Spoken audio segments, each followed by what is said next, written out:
Bonjour et bienvenue. Aujourd'hui, on va s'attaquer à un truc qui change tout en français, comment passer de phrases un peu basiques à des phrases vraiment élégantes.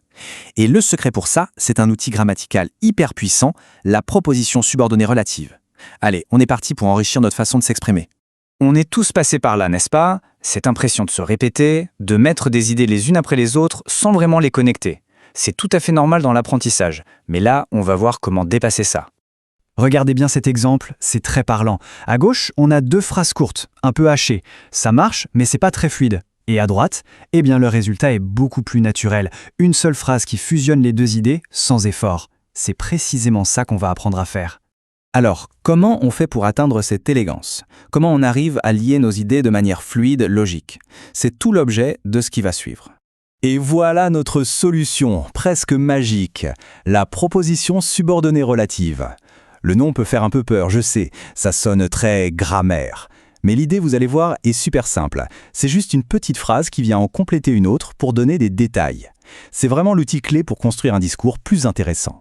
Bon, ok, on va plonger un peu dans la technique. Pour bien se servir de cet outil, il faut juste comprendre 2 ou 3 petits concepts. Mais pas de panique, c'est super logique. Alors, c'est quoi exactement ce truc? C'est tout simple. C'est une mini-phrase qui vient s'accrocher à un nom pour donner plus de précision sur lui. Voyez ça comme un zoom, une sorte de loupe.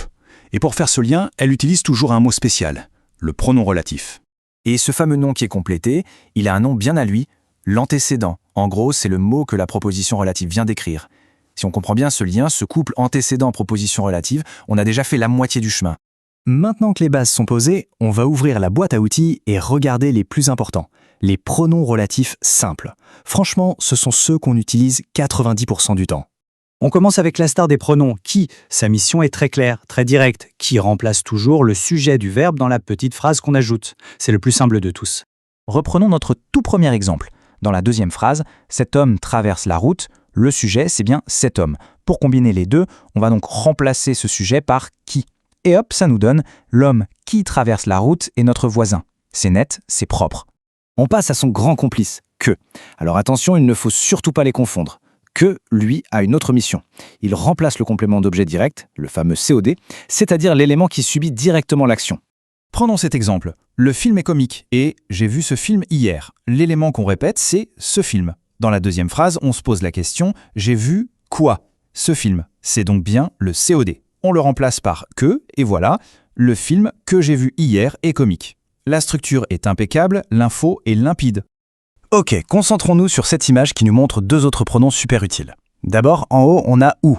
Lui, il est simple, il remplace un complément de lieu. Plutôt que de dire « voici le quartier, j'habite dans ce quartier », on fusionne tout ça avec « où ». Voici le quartier où j'habite. C'est bien plus classe, non? Ensuite, en dessous, on a « dont ». Dont, il est un peu plus subtil. Il remplace tout ce qui est introduit par « de ». Par exemple, on dit « parler de quelque chose », être fier de quelque chose. Donc dans l'exemple, au lieu de répéter, on dit « il a une moto dont il est fier ». C'est la clé pour connecter des idées qui sont liées par la préposition « de ». Alors ce qui est vraiment intéressant, c'est que ces propositions, elles ne font pas que connecter des phrases. Elles ajoutent de vraies nuances de sens, des précisions parfois cruciales. Et cette diapo l'illustre parfaitement. Une proposition relative, elle peut servir à déterminer, c'est-à-dire à identifier très précisément de quel objet on parle. C'est le premier exemple. Elle peut aussi expliquer. Là, on ajoute une info en plus, une sorte de bonus, souvent entre virgules.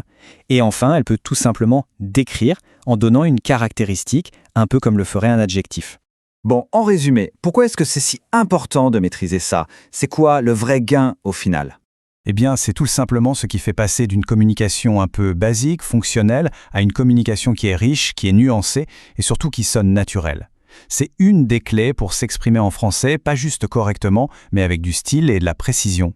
La prochaine fois qu'on écrit ou qu'on parle, ça peut devenir un excellent réflexe de se poser cette question, de chercher les petites répétitions, les idées qu'on pourrait fusionner.